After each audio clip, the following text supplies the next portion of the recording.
What's up? What are you doing? Drinking some water. You're wasting it. I'm not wasting it. You have the water cycle. Replenishes the earth with water all the time.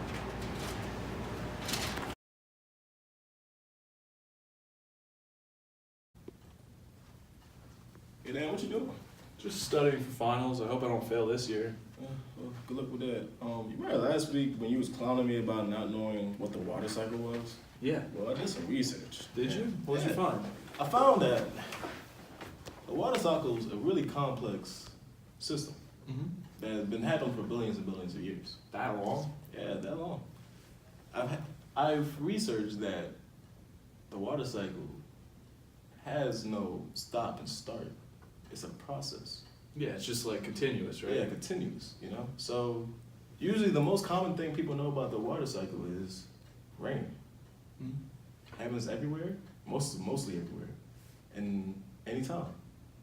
Rain is the precipitation part of the water cycle. That's the liquid form of the 3 stages.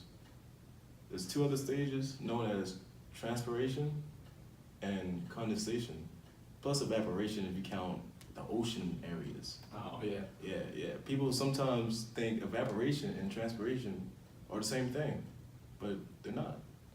Even though they're both going from liquid to gas form, transpiration happens only in plants and surfaces, while evaporation happens in large bodies of waters, like the Chesapeake Bay, you know, Mhm. down the street. And the final stage is condensation, and that's simply just the formation of clouds. And that formation of clouds restarts the water cycle all over again, forming precipitation.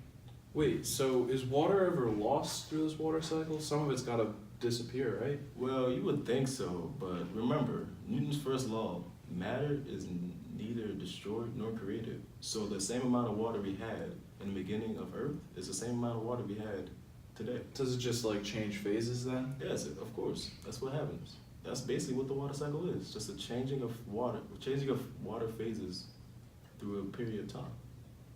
All the lost water that you see that hits the ground usually ends up as groundwater and then ends up back into the ocean or any large body of water to go through evaporation again and then into condensation, back to precipitation. It's just like a big... Yeah, like a big